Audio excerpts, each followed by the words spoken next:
ஆகாஷ்வாணி மதுரை பண்பலை 103.3, ராமேஸ்வரம் பண்பலை 100.9 mega hertz.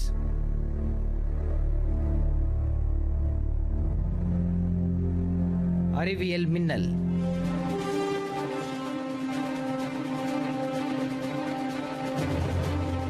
இன்றைய நிகழ்ச்சியில் அறிவியலின் ஆதார புள்ளி உரை வழங்குகிறார் டாக்டர் டி ஜெயராஜசேகர் அவர்கள்.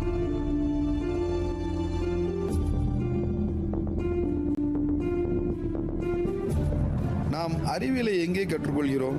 பள்ளிக்கூடத்தில் கற்றுக்கொள்கிறோம், கல்லூரியில் கற்றுக்கொள்கிறோம், ஆய்வுக்கூடத்தில் கற்றுக்கொள்கிறோம், ஆராய்ச்சி கட்டுரைகளில் கற்றுக்கொள்கிறோம்.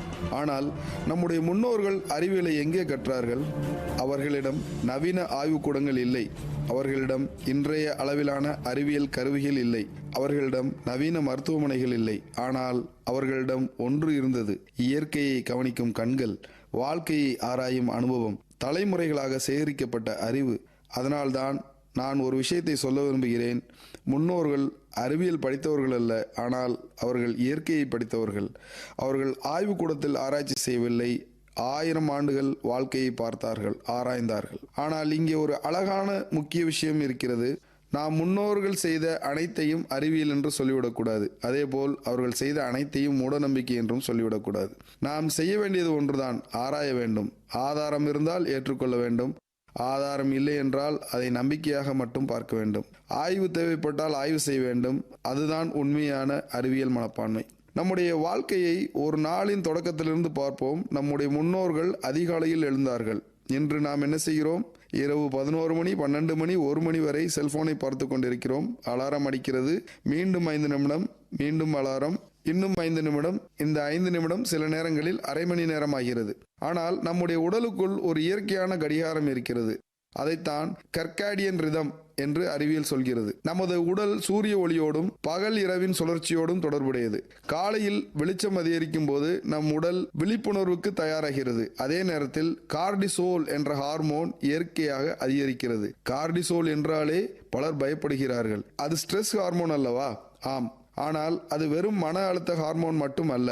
காலையில் இயற்கையாக அதிகரிக்கும் கார்டிசோல் நம்மை விழிப்புடன் செயல்பட தயார்படுத்துகிறது. உடலுக்கு தேவையான ஆற்றலை தயாரிக்கிறது. இரத்த அழுத்தம், வளர்சிதை மாற்றம், நோய் எதிர்ப்பு செயல்பாடுகள் போன்ற பல உடல் செயல்பாடுகளிலும் பங்கு வகிக்கிறது. அதே நேரத்தில் இரவு நேரத்தில் இருள் அதிகரிக்கும் போது மூளையில் மெலடனின் சுரப்பு அதிகரிக்கிறது. மெலடனின் நம்முடைய உடலில் ஒரு செய்தி சொல்கிறது: இப்போது ஓய்வெடுக்க வேண்டிய நேரம். அதனால் எளிமையாக சொன்னால், காலையில் கார்டிசோல் உடலை விழிப்புக்கு அழைக்கிறது, இரவில் மெலடனின் உடலை ஓய்வுக்கு அழைக்கிறது. இது ஒரு அற்புதமான இயற்கை ஒழுங்கு. ஆனால் நாம் என்ன செய்கிறோம்? காலை சூரிய ஒளியை பார்க்காமல் இருக்கிறோம், இரவு செல்போன் ஒளியை பார்த்து கொண்டிருக்கிறோம். அதாவது இயற்கை கடிகாரத்தை தலைகீழாக மாற்றுகிறோம். எனவே அதிகாலையில் எழுவது என்பது ஆன்மீக பழக்கம் மட்டுமல்ல, உடலின் இயற்கை நேர கடிகாரத்துடன் ஒத்திசைந்து வாழும் ஒரு வாழ்க்கை முறை.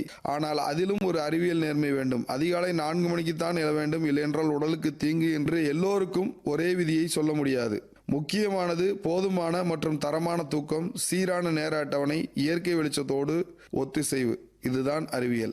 அதிகாலையில் எழுந்தவுடன் நம் முன்னோர்கள் என்ன செய்தார்கள்? வாசலை பெருக்கினார்கள், தண்ணீர் தெளித்தார்கள். இன்று நாம் இதை பார்க்கும்போது இது வெறும் பழக்கம் என்று நினைக்கலாம். ஆனால் இதில் ஒரு சிறிய இயற்பியல் இருக்கிறது. வறண்ட தரையில் தூசு இருக்கிறது. அதை நாம் பெருக்கும் போது என்னாகும்? தூசு காற்றில் பறக்கும். அந்த நுண்தூசி நம்முடைய மூச்சுக்குள் செல்லலாம். ஆனால் தரையில் சிறிதளவு தண்ணீர் தெளித்தால் தூசு துகள்கள் ஈரமாகி எடை அதிகரித்து தரையில் ஒட்டி கொள்கின்றன. இதனால் தூசு காற்றில் பறப்பது குறைகிறது. இது ஒரு எளிய டஸ்ட் சப்ரஷன் முறையாகும். அதாவது நம்முடைய முன்னோர்கள் ஆய்வுக்கூடத்தில் டஸ்ட் சப்ரஷன் டெக்னாலஜி என்று பெயர் வைக்கவில்லை. அவர்கள் வெறுமனே தண்ணீர் தெளித்தார்கள். அறிவியல் மொழியில் அது தூசு கட்டுப்பாடு, வாழ்க்கை மொழியில் அது வாசல் தெளித்தல். ஆனால் இங்கேயும் ஒரு விஷயத்தை சொல்ல வேண்டும். வாசலில் தண்ணீர் தெளிப்பதால் வீட்டின் காற்று முழுவதும் சுத்தமாகிவிடும் என்று சொல்ல முடியாது. அறிவியலை மிகைப்படுத்தக்கூடாது. இப்போது அடுத்ததாக கோலம். நம்முடைய முன்னோர்கள் காலையில் வாசலில் கோலம் போட்டார்கள். நாம் அதை ஒரு அலங்காரம் என்று நினைக்கிறோம். ஆனால் நான் சொல்வேன், ஒரு கணிதவியலாளர் கோலத்தை பார்த்தால் ஜாமெட்ரி என்பார், ஒரு கணினி விஞ்ஞானி பார்த்தால் அல்காரிதம் என்பார், ஒரு கலைஞர் பார்த்தால் டிசைன் என்பார், ஒரு உளவியலாளர் பார்த்தால் கான்சென்ட்ரேஷன் என்பார். ஆனால் நம்முடைய முன்னோர்கள் அதை அவர்கள் மிக எளிமையாக கோலம் என்றார்கள். ஒரு புள்ளி வைக்கிறோம், அடுத்த புள்ளி எங்கே, அதற்கு பிறகு எந்த கோடு எந்த புள்ளியை சுற்றி செல்ல வேண்டும், இது எல்லாம் என்ன? Pattern, sequence, symmetry. Spatial thinking. உதாரணமாக 5 4 3 2 1 2 3 4 5 என்ற வரிசையில் புள்ளி வைத்தால் அது ஒரு கணித ஒழுங்கு இருக்கிறது. இப்புள்ளிகளை இணைக்கும் போது வடிவியல் உருவாகிறது. இடது பக்கம் எப்படி இருக்கிறதோ வலது பக்கமும் அப்படியே இருக்க வேண்டும் என்பது சிம்மெட்ரி. இதே சமச்சீரை நாம் எங்கு பார்க்கிறோம்? மனித முகத்தில், இலைகளில், மலர்களில், பட்டாம்பூச்சிகளின் இறக்கைகளில். இயற்கை முழுவதும் வடிவியல் இருக்கிறது. இதனால் கோலம் என்பது வெறும் அலங்காரம் அல்ல, அது ஒரு கணித காட்சி. அதிலும் முக்கியமானது, கோலம் போடும்போது மனம் ஒருமுகப்படுத்தப்படுகிறது. அடுத்த கோடு எங்கே, அடுத்த வளைவு எங்கே? இது ஒரு வகையில் கவனப்பயிற்சியாக அமைகிறது. இன்று நாம் இதை மைண்ட்ஃபுல்னஸ் என்று சொல்கிறோம். நம்முடைய முன்னோர்கள் அதை கோலம் போடுவது என்று செய்தார்கள். அதுதான் நம் பாரம்பரியத்தின் அழகு. அறிவியலை பாடமாக கற்பிக்காமல் வாழ்க்கையாக கற்றுக் கொடுத்தது. அரிசி மாவு கோலம் மனிதனுக்கும் பிற உயிரினங்களுக்கும் இடையிலான பகிர்வு. இப்போது ஒரு சுவாரஸ்யமான விஷயம், ஏன் அரிசி மாவில் கோலம்? அதற்கு பல பண்பாட்டு விளக்கங்கள் உள்ளன. ஆனால் ஒரு எளிய உயிரியல் பார்வையும் இருக்கிறது. அரிசி மாவு எறும்புகள் போன்ற சிறு உயிரினங்களுக்கு உணவாக அமையக்கூடும். அதாவது வீட்டு வாசலில் நாம் சிறிய உணவை வைத்திருக்கிறோம். இது நம்முடைய பாரம்பரியத்தில் இருந்த பிற உயிரினங்களுக்கு இடையிலான பகிர்வு மனப்பான்மையை நினைவூட்டுகிறது. ஆனால் இதை நாம் மிகைப்படுத்தக்கூடாது. கோலம் போடுவதால் உயிரின பன்மை முழுமையாக பாதுகாக்கப்படுகிறது என்ற அறிவியல் ரீதியாக சொல்ல முடியாது. ஆனால் மனிதன் மட்டும் இந்த உலகின் உரிமையாளர் அல்ல என்ற எண்ணம் அந்த பழக்கத்தில் வெளிப்படுகிறது. இன்று நாம் பயோடைவர்சிட்டி என்று பேசுகிறோம். நம்முடைய முன்னோர்கள் அதை வாழ்க்கை முறையாக அணுகியிருக்கலாம். இப்போது வீட்டு வாசலுக்கு செல்வோம். அங்கே என்ன இருக்கும்? மாவிலை தோரணம். மாவிலையில் மேன்கிஃபெரின், டானிஸ், ஃப்ளவோடினிஸ் போன்ற சில தாவர வேதிப்பொருட்கள் உள்ளன. சில ஆய்வுகள் இவற்றை நுண்ணுயிர் எதிர்ப்பு பண்புகள் இருப்பதாக காட்டுகிறது. மாவிலையின் வாசனை சில பூச்சிகளை தடுக்க உதவலாம். இயற்கையான இலையில் பயன்படுத்துவது பிளாஸ்டிக் அலங்காரங்களை விட சுற்றுச்சூழலுக்கு உகந்ததாக இருக்கலாம். இதெல்லாம் அறிவியல் விவாதத்திற்கு உட்பட்ட நியாயமான கருத்துக்கள். ஆனால் சமூக ஊடகங்களில் சிலர் என்ன சொல்கிறார்கள்? மாவிலையை பறித்து வாசலில் கட்டினால் பல நாட்கள் தொடர்ந்து ஆக்சிஜன் வெளிவரும், வீட்டின் காற்று முழுவதும் சுத்தமாகிவிடும். இவை யாவும் மிகைப்படுத்தப்பட்ட கூற்றுகள். மரத்திலிருந்து பறிக்கப்பட்ட இலைக்கு நீர் மற்றும் சத்துக்களின் தொடர்ச்சியான வளங்கள் இல்லை. சில காலம் உயிரியல் செயல்பாடுகள் தொடரலாம். ஆனால் வாசலில் சில மாவிலை கட்டுவதால் ஒரு அறையின் காற்று ஏர் பியூரிஃபையர் போல சுத்தமாக்கிவிடும் என்று கூற அறிவியல் ஆதாரம் இல்லை. எனவே மாவிலை தோரணம் ஒரு அழகான பாரம்பரியம். அதற்கு சில தாவரவியல் பண்புகள் இருக்கலாம். ஆனால் அதை பற்றி அறிவியல் ஆதாரம் இல்லாத கதைகளை உருவாக்க வேண்டாம். இதுதான் அறிவியல் மனப்பான்மை. அடுத்து நம்முடைய குளியல் முறைக்கு வருவோம். குளிக்கும் முறை உடலை தூய்மைப்படுத்துவதை தாண்டிய உடலியல். குளியல் என்பது உடலை சுத்தப்படுத்துவது மட்டுமல்ல, உடலின் வெப்பநிலை கட்டுப்பாடு, தோல் ஆரோக்கியம் மற்றும் மனநிலை ஆகியவற்றுடன் தொடர்புடையது. பாரம்பரியத்தில் முதலில் கால்களில் தண்ணீர் ஊற்றி பின்னர் உடலின் மேல் பகுதிக்கு சென்று இறுதியில் தலைக்கு நீர் ஊற்றும் வழக்கம் காணப்படுகிறது. இதற்கு ஒரு நடைமுறை விளக்கம் இருக்கிறது. உடலை திடீரென மிகவும் குளிர்ந்த அல்லது மிகவும் சூடான நீருக்கு உட்படுத்தாமல் படிப்படியாக வெப்பநிலைக்கு ஏற்ப மாற்றுவது வசதியாக இருக்கலாம். குறிப்பாக இதய நோய், உயர் இரத்த அழுத்தம் போன்ற பிரச்சனைகள் உள்ளவர்களுக்கு திடீர் கடுமையான குளிர் அல்லது வெப்ப மாற்றங்கள் உடலின் இரத்த நாளங்களில் மாற்றங்களை ஏற்படுத்தலாம். எனவே மிதமான வெப்பநிலையில் குளிப்பதும் உடலை திடீர் வெப்பநிலை அதிர்ச்சிக்கு உட்படுத்தாமல் இருப்பதும் நல்ல நடைமுறை. ஆனால் தலையில் முதலில் குளிர்ந்த நீர் ஊற்றினால் பக்கவாதம் அல்லது மாரடைப்பு நிச்சயம் ஏற்படும் என்பது மிகைப்படுத்தப்பட்ட கூற்று. ஆரோக்கியமான பெரும்பாலான மனிதர்களுக்கு சாதாரண குளியல் இத்தகைய ஆபத்தை ஏற்படுத்தாது. அதனால் பாரம்பரிய அறிவுரையின் அறிவியல் சாரத்தை இவ்வாறு கூறலாம். உடலை திடீரென தாக்காமல் இயற்கையான முறையில் வெப்பநிலைக்கு ஏற்ப குளிப்பது உடலுக்கு ஏற்றது. குளிக்கும் போது உடலை மென்மையாக தேய்த்து கழுவது தோலின் மேற்பரப்பில் உள்ள அழுக்கு மற்றும் இறந்த செல்களை அகற்ற உதவும். ஆனால் தேய்ப்பதால் உடலின் அனைத்து நச்சுகளும் வெளியேறும் என்பது அறிவியல் ரீதியாக சரியான விளக்கமல்ல. உடலின் கழிவுகளை வெளியேற்றுவதில் முக்கிய பங்கு வகிப்பவை கல்லீரலும் சிறுநீரகங்களும் மட்டுமே.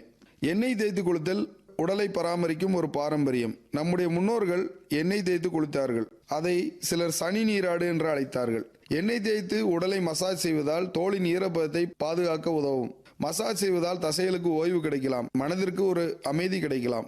உடல் தளர்வதால் சிலருக்கு தூக்கத்தின் தரமும் மேம்படலாம். ஆனால் இங்கேயும் ஒரு அறிவியல் எச்சரிக்கை. எண்ணெய் தேய்த்தால் உடலில் உள்ள அனைத்து நச்சுக்களும் வெளியேறும், எண்ணெய் தேய்த்தால் எல்லா நோய்களும் குணமாகும், இப்படி சொல்ல முடியாது. எண்ணெய் தேய்த்த பிறகு அதிகமான சுடுநீரில் குளிப்பது தோலை உலரச் செய்யலாம். அதனால் அளவு, தனிநபரின் உடல்நிலை, தோல் தன்மை ஆகியவற்றை பொறுத்து பழக்க வழக்கங்களை பின்பற்ற வேண்டும். நம்முடைய முன்னோர்கள் எண்ணெய் தேய்த்தார்கள். நாம் அப்பழக்க வழக்கத்தின் பின்னால் இருக்கும் தோல் பராமரிப்பு, மசாஜ், தளர்வு போன்ற அறிவியல் அம்சங்களை புரிந்து கொள்ளலாம். சீயக்காய், அரப்பு, இயற்கையின் கிரீன் கெமிஸ்ட்ரி. இப்போது தலைக்கு குளிப்போம். நம்முடைய முன்னோர்கள் என்ன பயன்படுத்தினார்கள்? சீயக்காய், அரப்பு, இன்று நாம் என்ன பயன்படுத்துகிறோம்? ஷாம்பு. சீயக்காயில் இயற்கையாக சஃபோனின்ஸ் உள்ளன. இந்த சஃபோனின்ஸ்கள் தண்ணீருடன் சேரும்போது சுத்தம் செய்ய உதவுகின்றன. அதனால் சீயக்காய் ஒரு இயற்கையான கிளென்சனிங் ஏஜென்ட்டாக செயல்பட முடியும். அரப்பு தலைமுடியை சுத்தம் செய்யவும் மென்மையாக்கவும் பாரம்பரியமாக பயன்படுத்தப்பட்டது. இதில் நமக்கு ஒரு முக்கியமான பாடம் இருக்கிறது. நவீன அறிவியல் என்பது பழைய அனைத்தையும் நிராகரிப்பது அல்ல, பழைய அனைத்தையும் ஏற்றுக்கொள்வதும் அல்ல. எது வேலை செய்கிறது, எது ஆதாரம் இருக்கிறது, எது யாருக்கு ஏற்றது என்பதை ஆய்வு செய்வதுதான் அறிவியல். சீயக்காய் பயன்படுத்தினால் முடி கொட்டவே கொட்டாது என்று சொல்ல முடியாது. முடி உதிர்விற்கு மரபியல், ஹார்மோன், ஊட்டச்சத்து நோய்கள் என பல காரணங்கள் இருக்கலாம். ஆனால் சீயக்காய் ஒரு சுத்திகரிப்பு பொருளாக இருக்கலாம். அது எல்லா முடி நோய்களுக்கும் மருந்தல்ல. இதுதான் சரியான அறிவியல் பார்வை. அடுத்து நம்முடைய பாரம்பரிய இயற்கை முறையில் இன்னொரு முக்கியமான விஷயம் நலங்கு மாவு, இயற்கையான உடல் பராமரிப்பு. நலங்கு மாவு என்பது பயத்த மாவு, கடலை மாவு, மஞ்சள் மற்ற பொருட்களை ஒரு பாரம்பரிய கலவையில் செய்து பயன்படுத்துவது. இவற்றை உடலில் தேய்க்கும் போது தோலின் மேற்பரப்பில் உள்ள அழுக்கு மற்றும் இறந்த செல்களை அகற்ற உதவலாம். சில தாவர பொருட்களுக்கு நுண்ணுயிர் எதிர்ப்பு அல்லது அலர்ஜி எதிர்ப்பு பண்புகள் இருக்கலாம். ஆனால் ஒரு விஷயத்தை நாம் தெளிவாக புரிந்து கொள்ள வேண்டும். நலங்கு மாவு தேய்த்தால் உடலின் இயற்கையான நிறம் மாறிவிடும். இது அறிவியல் ரீதியான கூற்று அல்ல. நமது தோலின் இயற்கையான நிறத்தை நிர்ணயிப்பதில் மெலனின் மற்றும் ஜெனடிக்ஸ் முக்கிய பங்கு வகிக்கிறது. நலங்கு மாவு அழுக்கை அகற்றி தோலுக்கு புத்துணர்ச்சியை தரும். ஆனால் மனிதனின் மரபணு நிர்ணயித்த தோல் நிறத்தை மாற்ற முடியாது. அதனால் பாரம்பரியத்தை அறிவியலை இணைக்கும் போது உண்மைகளை மட்டும் அழகாக சொல்ல வேண்டும். மஞ்சள் பூசி குளித்தல் அழகை தாண்டிய தோல் அறிவியல். நம் முன்னோர்கள் பெண்கள் முகத்திற்கும் உடலுக்கும் மஞ்சள் பூசி குளிக்க வேண்டும் என்று கூறியதன் பின்னால் வெறும் அழகு அல்லது மங்கள சின்னம் மட்டுமல்ல, தோல் பராமரிப்பு, நுண்ணுயிரியல் மற்றும் தாவர வேதியியல் சார்ந்த அறிவும் இருக்கிறது. மஞ்சளில் உள்ள குர்குமின் உட்பட்ட உயிரியல் செயற்பாட்டு சேர்மங்கள் அலர்ஜி எதிர்ப்பு மற்றும் ஆக்சிஜனேற்ற எதிர்ப்பு பண்புகளை கொண்டுள்ளன. மஞ்சளில் சில நுண்ணுயிர் எதிர்ப்பு பண்புகளும் பல ஆய்வுகளில் கண்டுபிடிக்கப்பட்டுள்ளன. இதனால் தோல் ஆரோக்கியத்தை பராமரிப்பதில் மஞ்சள் ஒரு துணை இயற்கை பொருளாக இருக்கலாம். முகப்பரு போன்ற பிரச்சனைகளிலும் மஞ்சளின் சில கூறுகள் உதவக்கூடும் என ஆய்வுகள் தெரிவிக்கின்றன. ஆனால் மஞ்சள் ஒரு மருந்துக்கு மாற்றல்ல, அனைத்து தோல் நோய்களையும் குணப்படுத்தும் என்று கூறுவது அறிவியல் ரீதியாக உண்மையல்ல. எனவே நம் முன்னோர்களின் நடைமுறையில் அறிவியல் மொழியில் புரிந்து கொள்ள வேண்டுமென்றால் மஞ்சள் என்பது இயற்கை தோல் பராமரிப்பில் பயன்படுத்தப்பட்ட ஒரு பாரம்பரிய பொருள் என்று கூறுவது பொருத்தமானது. நெற்றியில் குங்குமம், சந்தனம், பொட்டு பாரம்பரியத்தின் நரம்பியல் பார்வை. இரு புருவங்களுக்கு நடுவில் பொட்டு வைப்பது நம் பண்பாட்டில் மிக பழமையான வழக்கம். இதனை ஆன்மீக அடையாளம் மட்டுமாக பார்க்காமல் மனித உடலின் உணர்வு மற்றும் நரம்பியல் செயல்பாடுகளுடன் தொடர்பு படுத்தலாம். நெற்றி பகுதியில் முகத்தின் முக்கியமான உணர்வு நரமான ட்ரைஜெனிமல் நெர்வின் கிளைகள் உள்ளன. இந்த பகுதியில் மென்மையான தொடுதல் அல்லது அழுத்தம் ஏற்படும் போது உணர்வு நரம்புகள் தூண்டப்படுகின்றன. சந்தனத்தின் மனமும் குளிர்ச்சியான உணர்வும் மனதிற்கு அமைதியை தரக்கூடும். அதேபோல் நெற்றியில் பொட்டு வைக்கும் செயல் ஒரு கவனத்தை ஒருமுகப்படுத்தும் பண்பாட்டு சின்னமாக செயல்படலாம். ஆனால் ஒரு முக்கியமான அறிவு தெளிவு அவசியம். நெற்றியில் பொட்டு வைத்தால் பிட்யூட்டரி அல்லது பினியல் சுரப்பிகள் நேரடியாக தூண்டப்படும் என்பதற்கோ நினைவாற்றல் உடனடியாக அதிகரிக்கும் என்பதற்கோ உறுதியான அறிவியல் ஆதாரம் இல்லை. அதனால் நம் முன்னோர்களின் அறிவை மதிப்பதோடு அறிவியல் ஆதாரம் உள்ளவற்றையும் இன்னும் ஆய்வு தேவைப்படுவனவற்றையும் பிரித்து பார்க்க வேண்டும். இதேபோல் இயற்கையான மஞ்சள் போன்ற பொருட்களால் தயாரிக்கப்பட்ட பாரம்பரிய குங்குமத்திற்கும் தரமற்ற செயற்கை நிற பொருட்கள் கலந்த நவீன பொருட்களுக்கும் வேறுபாடு இருக்கலாம். எனவே தரமான பாதுகாப்பான பொருட்களை பயன்படுத்துவது முக்கியம். உணவில் நெய் அளவுதான் அறிவியல். நம்முடைய முன்னோர்கள் உணவில் நெய் சேர்த்தார்கள். சாதத்தில் ஒரு சிறிய கரண்டி நெய், பருப்பில் நெய், தோசையில் நெய். இவை வெறும் சுவைக்காக மட்டுமா? கொழுப்புகள் உடலில் சில கொழுப்பில் கரையும் வைட்டமின்களை உறிஞ்சுவதற்கு உதவுகின்றன. அதனால் காய்கறிகள், கீரைகள் போன்ற உணவுகளுடன் ஒரு அளவு கொழுப்பு இருப்பது சில ஊட்டச்சத்துக்களின் உறிஞ்சுதலுக்கு உதவலாம். மேலும் உணவில் கொழுப்பு சேரும்போது செரிமான வேகம் மாறலாம். இதனால் உணவுக்கு பிறகு இரத்த சர்க்கரை உயர்வின் வேகம் சில சூழல்களில் பாதிக்கப்படலாம். இங்கே மிக முக்கியமான விஷயம் இருக்கிறது, அளவு. நெய் நல்லது என்று சொன்னவுடன் அதிகமாக சாப்பிடலாம் என்று அர்த்தமில்லை. நெய்யிலும் கலோரி மற்றும் நிறைவுற்ற கொழுப்பு உள்ளது. எனவே நெய் எதிரி அல்ல, நெய் மருந்தும் அல்ல, அளவோடு பயன்படுத்தும் ஒரு உணவுப் பொருள்.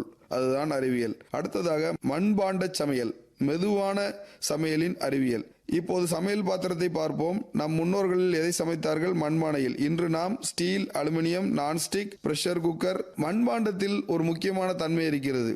வெப்பத்தை ஒப்பீட்டளவில் மெதுவாக பெற்று மெதுவாக வெளியிடும். அதனால் உணவு மெதுவாக சமைக்கப்படுகிறது. இந்த ஸ்லோ குக்கிங் சில உணவுகளுக்கு நல்ல சுவையையும் தனித்தன்மையையும் தரும். ஆனால் இங்கேயும் ஒரு தவறான கருத்து உள்ளது.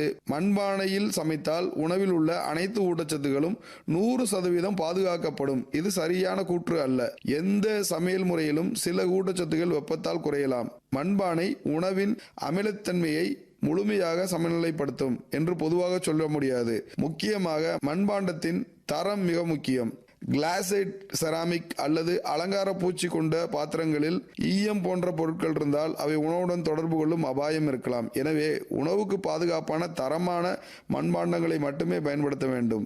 இதிலிருந்து நாம் கற்றுக்கொள்ள வேண்டிய பாடம், பாரம்பரியம் நல்லதாக இருக்கலாம், ஆனால் பாதுகாப்பு அறிவியலை தவிர்க்கக்கூடாது.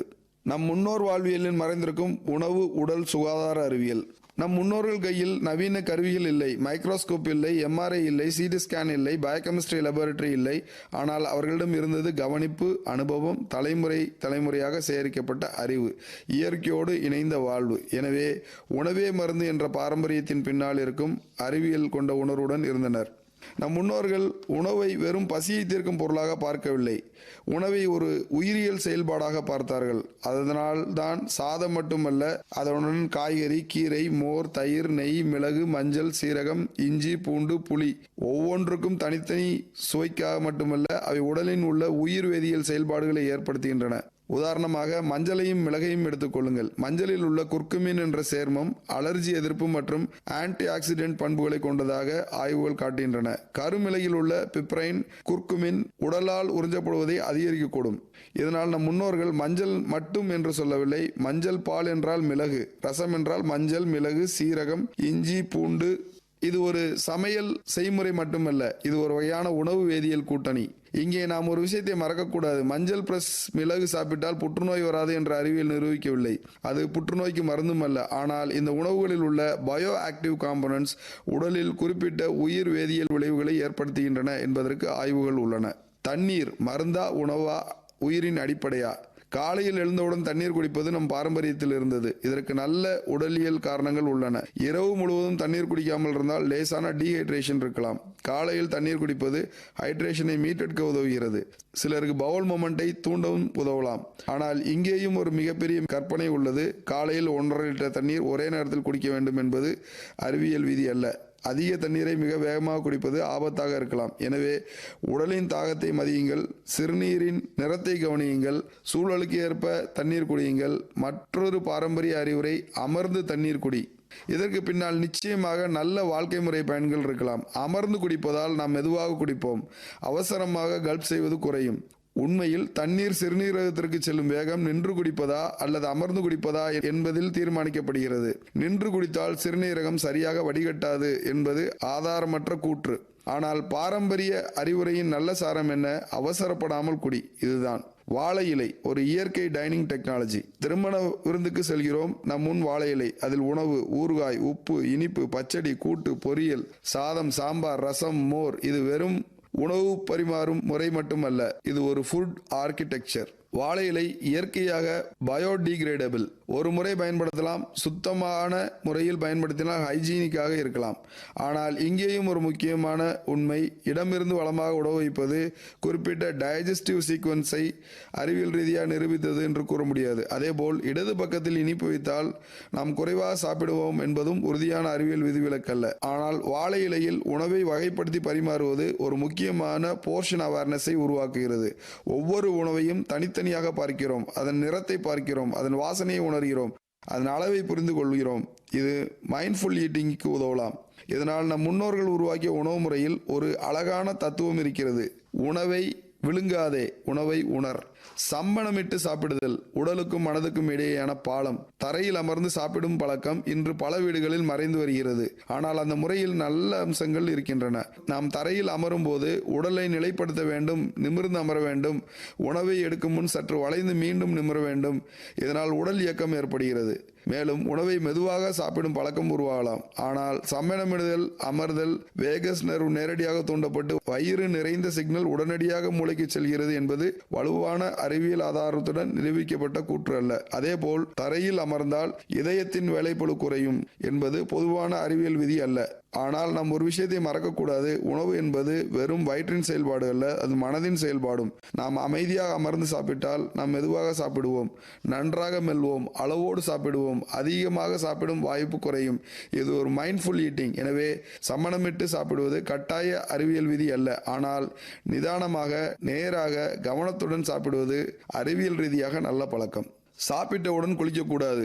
உண்மையும் மிகைப்படுத்தலும். நம் முன்னோர் சாப்பிட்டவுடன் குளிக்க வேண்டாம் என்றார்கள். இதற்கு பின்னால் ஒரு பொதுவான காரணம் சொல்லப்படுகிறது. செரிமானத்திற்கும் வயிற்றுப்பகுதிக்கும் அதிக இரத்த ஓட்டம் தேவை. ஆனால் குளித்தவுடன் இந்த இரத்தம் முழுவதும் தோலுக்கு திரும்பி சென்று செரிமானம் நின்றுவிடும் என்று மிகைப்படுத்தப்பட்ட விளக்கம். சாதாரண வெப்பநிலையில் குளிப்பதால் பெரும்பாலான ஆரோக்கியமான மனிதர்களுக்கு செரிமானம் நின்றுவிடாது. ஆனால் ஒரு பெரிய விருந்து சாப்பிட்ட உடனே மிக குளிர்ந்த நீரில் குளிப்பது அல்லது மிக வெந்நீரில் நீண்ட நேரம் இருப்பது சிலருக்கு அசௌகரியத்தை ஏற்படுத்தலாம். எனவே பாரம்பரிய அறிவுரையின் நடைமுறை பொருள், கனமாக சாப்பிட்டவுடன் உடலை உடனடியாக வேறு ஒரு கடுமையான செயல்பாட்டுக்கு தள்ளாதீர்கள். இதில் ஒரு வாழ்க்கை அறிவு இருக்கிறது. இரவில் கீரை சாப்பிடக்கூடாதா? இதுவும் ஒரு சுவாரஸ்யமான கேள்வி. கீரையில் நார்ச்சத்து உள்ளது. சிலருக்கு இரவில் அதிக நார்ச்சத்து உணவு புளோட்டிங் அல்லது கேஸ் ஏற்படுத்தலாம். இது உண்மை. ஆனால் இரவில் கீரை சாப்பிட்டால் செரிமானமே ஆகாது என்பது அறிவியல் உண்மை அல்ல. நமது செரிமான அமைப்பு இரவில் முற்றிலும் செயலிழந்து விடுவதில்லை. கீரையை எந்த நேரத்தில் சாப்பிடுகிறோம் என்பதை காட்டிலும் அளவு, தனிநபரின் செரிமான சக்தி, கீரையின் வகை, சமைக்கும் முறை, மற்ற உணவுகள் ஆகியவை முக்கியம். இதனால் நாம் முன்னோர் சொன்னதை இன்றைய அறிவியலுடன் நினைத்து பார்க்கும்போது இரவில் கீரை சாப்பிடக்கூடாது என்பதற்கு பதிலாக இரவில் மிக கனமான அதிக நார்ச்சத்து கொண்ட உணவை அளவுக்கு அதிகமாக எடுப்பதை தவிர்க்கலாம் என்று புரிந்து கொள்ள வேண்டும். இரவில் தயிர் முழு தடை தேவையா? இரவில் தயிர் சாப்பிட்டால் சளி அதிகரிக்கும் என்று பலர் கூறுகிறார்கள். ஆனால் நவீன அறிவியலில் தயிர் சாப்பிடுவதால் எல்லோருக்கும் மஸ்கஸ் அதிகரிக்கும் என உறுதியான ஆதாரம் இல்லை. தயிரில் புரோபாடெக்ஸ் உள்ளன, கால்சியம் உள்ளது, புரோட்டீன் உள்ளது. சிலருக்கு லாக்டோஸ் இன்டாலரன்ஸ் அல்லது ரிஃப்ளெக்ஸ் இருந்தால் இரவில் சாப்பிடுவது அசௌகரியத்தை ஏற்படுத்தலாம். இதனால் அறிவியல் சொல்வது தயிர் எதிரி அல்ல, ஆனால் ஒவ்வொருவருக்கும் ஒரே உணவு ஒரே மாதிரி செயல்படாது. சிலருக்கு மதிய உணவில் தயிர் பொருத்தமாக இருக்கலாம், சிலருக்கு இரவிலும் பிரச்சனை இல்லாமல் இருக்கலாம், சிலருக்கு மோர் நல்லதாக இருக்கலாம். இதனால் உணவியலில் மிக முக்கியமான கொள்கை, ஒருவருக்கு மருந்தான உணவு இன்னொருவருக்கு பொருந்தாமல் இருக்கலாம். பகல் தூக்கம் முழுமையாக தவறா?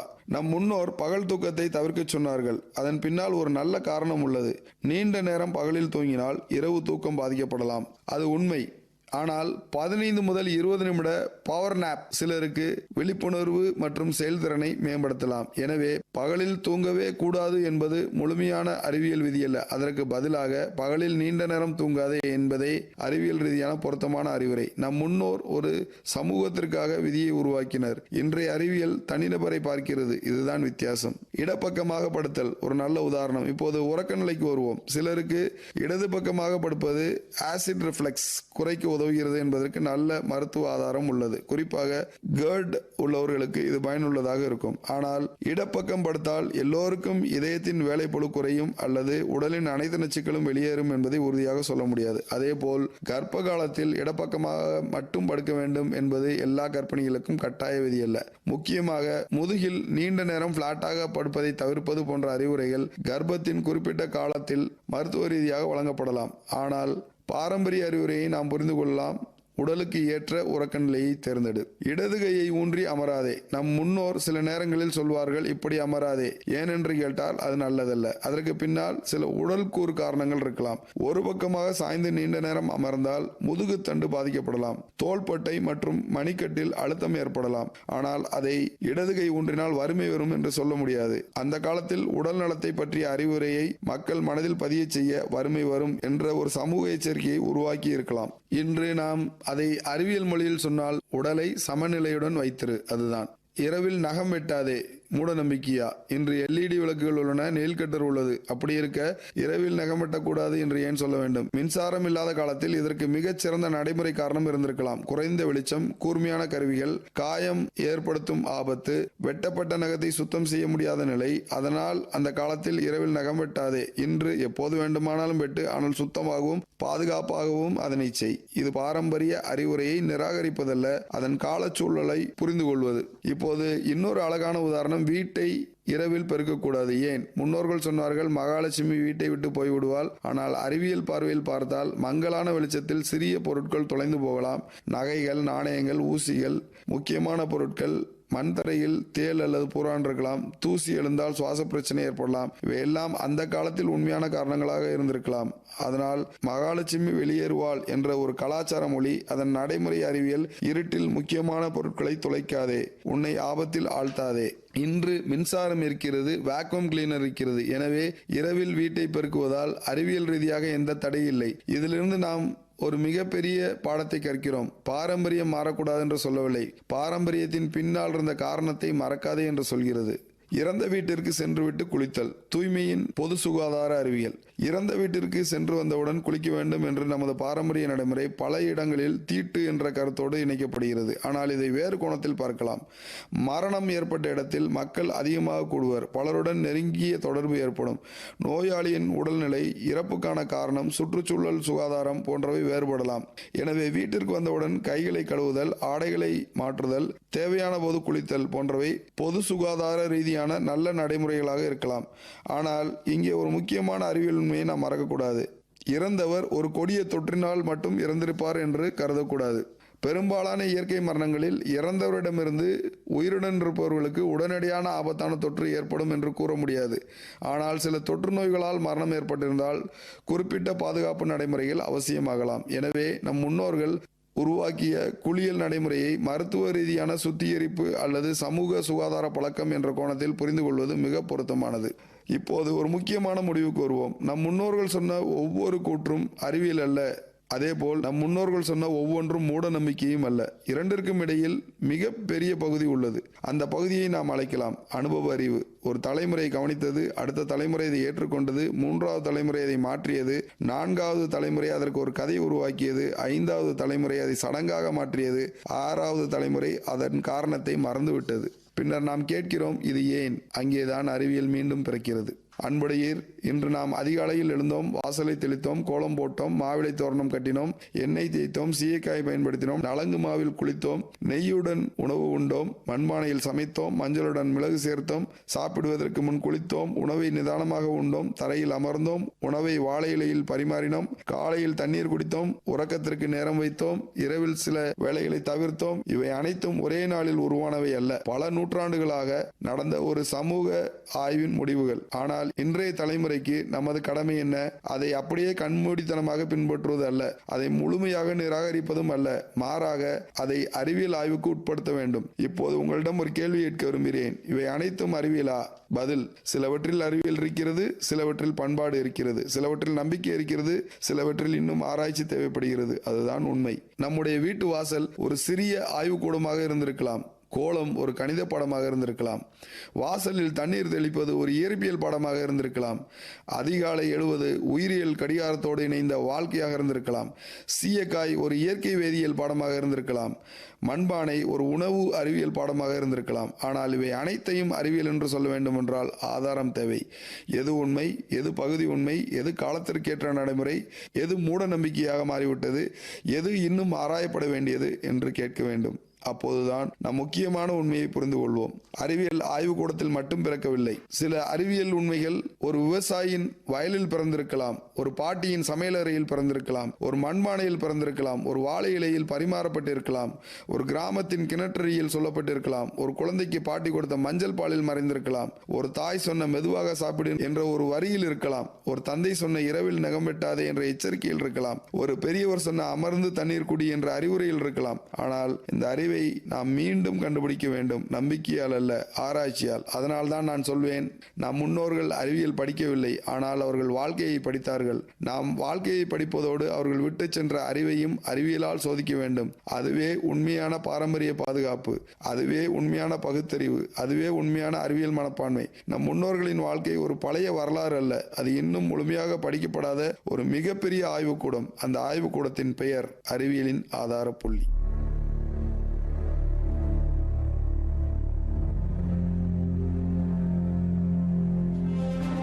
அறிவியல் மின்னல் நிகழ்ச்சியில் இதுவரை அறிவியலின் ஆதார புள்ளி உரை வழங்கினார் டாக்டர் டி ஜெயராஜசேகர் அவர்கள்.